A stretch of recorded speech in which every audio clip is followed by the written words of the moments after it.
तो हेलो दोस्तों, आप लोग कैसे हैं? उम्मीद है आप लोग स्वस्थ होंगे, मस्त होंगे।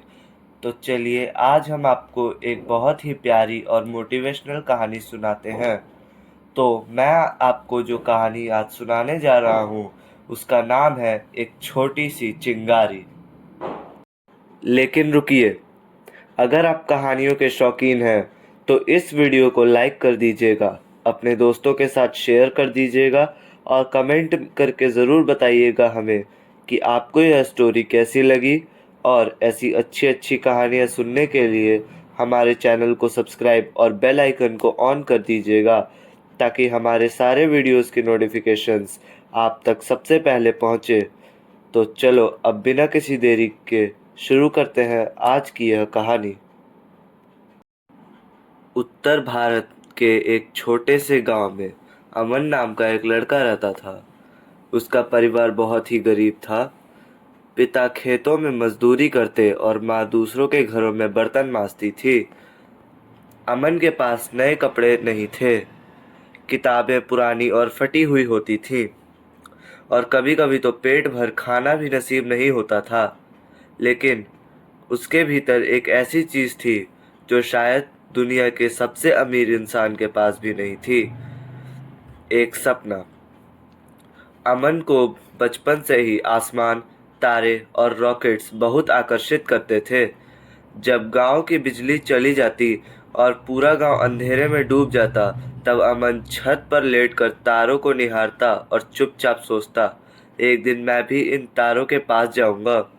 एक दिन मैं वैज्ञानिक बनूंगा। स्कूल जाना उसके लिए किसी त्योहार जैसा था। वह रोज पुराने जूतों में कई किलोमीटर पैदल चलकर स्कूल जा। वहाँ भी कुछ बच्चे उसका मजाक उड़ाते थे, उसके कपड़ों का, उसके उच्चारण का और उसके सपने का। वे कहते, तू क्या वैज्ञानिक बनेगा, तुझसे तो ठीक से पढ़ा भी नहीं जाता। अमन चुप रहता।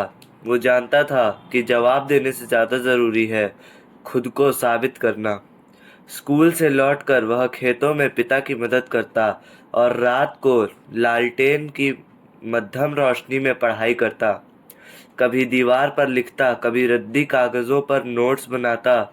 उसके पास अच्छे संसाधन नहीं थे, लेकिन उसका इरादा अडिग था। उसे अपने हालात नहीं बदलने थे, बल्कि अपनी मेहनत से उन हालातों को हराना था। एक दिन गांव में विज्ञान प्रदर्शनी, साइंस एग्जीबिशन की घोषणा हुई। सभी छात्रों को कहा गया कि वे एक मॉडल बनाकर लाएं।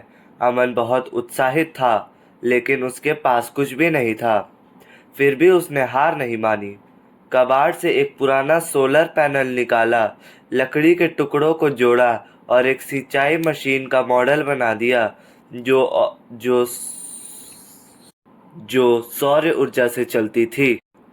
प्रदर्शनी के दिन जब वह मॉडल लेकर पहुंचा तो कुछ लोग हंसे, लेकिन जब अमन ने मशीन को चालू किया और पानी निकलने लगा, तब सबके चेहरे देखने लायक थे।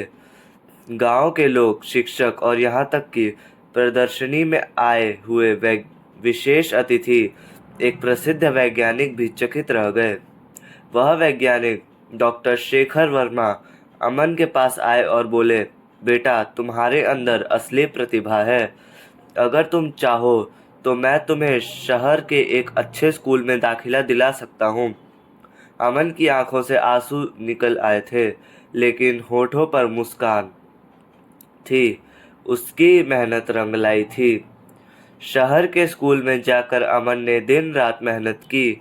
उसने स्कॉलरशिप पाई, प्रतियोगिताएं फिर जीती और फिर देश के सबसे प्रतिष्ठित संस्थान आईआईटी में प्रवेश पाया। वहां से उसने अंतरिक्ष विज्ञान की डिग्री ली और कुछ वर्षों बाद इसरो में वैज्ञानिक बन गया। अब अमन उन रॉकेट्स को डिज़ाइन करता था जिन्हें देखकर उसने कभी अपने सपने बुने थे, लेकिन उसने कभी अपने गांव को नहीं भुलाया। हर साल वह वापस अपने गांव आता है, बच्चों को पढ़ाता है, उन्हें प्रेरित करता है और कहता है, सपने देखो लेकिन जागते हुए। हालात चाहे जैसे भी हों, अगर इरादा मजबूत हो तो मिट्टी में भी फूल खिल सकते हैं। चिंगारी छोटी सी ही सही, अगर हवा सही मिले तो वो अग्नि बन जाती है। तो दोस्तों, इस कहानी से हमें यही सीख मिलती है कि सपनों की ऊंचाई आपके हालात नहीं, आपकी मेहनत तय करती है। कठिनाई चाहे जितनी भी हो, अगर आप डटे रहो तो कोई भी सपना अधूरा नहीं रहता।